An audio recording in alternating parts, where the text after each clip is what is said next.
How's it going, everybody?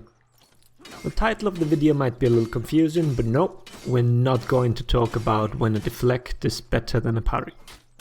For one, it rarely actually is, and second, it's way too situational to give a definitive answer. Do you want the extra bleed pressure with a shaman, or near a ledge and you want the guard break as a Zerker, or do you simply want the style points that come with deflecting? There are all these different factors that come into play. But what I want to talk about is something that's actually been discussed quite a lot recently. It's the issue whether deflects should stop hyper armor attacks. Me personally, I'm actually alright with a little variety. I don't mind that deflecting certain attacks will leave you open for counterplay. You should be aware of the risk and thus act accordingly in these situations. But arguments can certainly be made for both sides here, as deflects sure as hell aren't created equal. By now you've seen a few examples on the screen. You should be aware by now that deflecting Berserker is a horrible idea. He basically has hyper armor as soon as he's able to start a combo, which means your deflect will not interrupt him, but will always trade. Especially if you think you can attempt the Hurricane Blast. The Zerker can wail on you while you're stuck in the animation.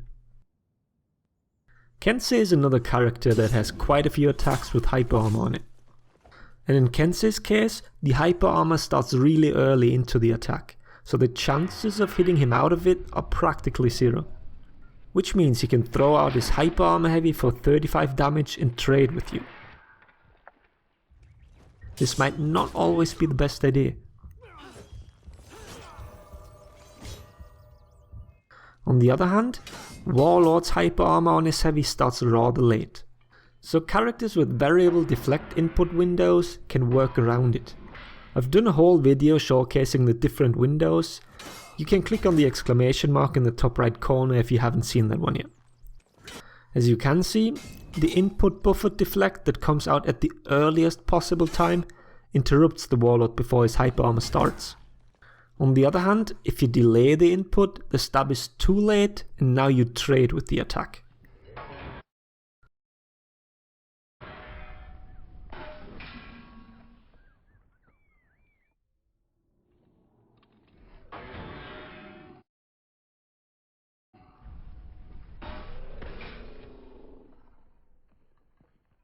And then there is Gladiator, a character whose deflect requires to land a pin with the skewer.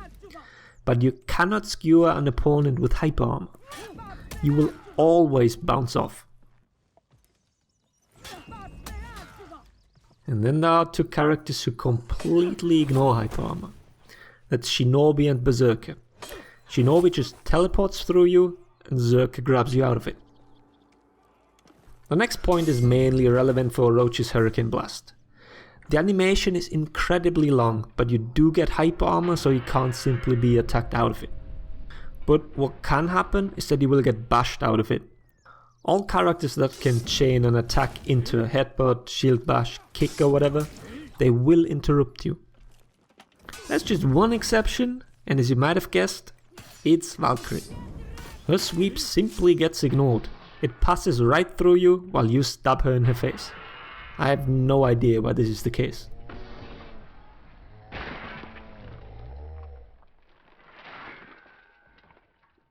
I mainly tested all these bashes because I was pretty sure about the fact that in the past, Warlord's headbutt after the leap would interrupt you.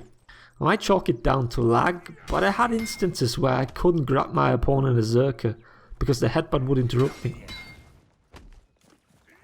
But like I said at the beginning of the video, I'd actually be okay with it being like that. I'm fine with certain attacks not guaranteeing the deflect punish if the opponent reacted correctly. Maybe even force him to input buffer it. So if you did make a correct read, you can punish the guy. And that about covers it.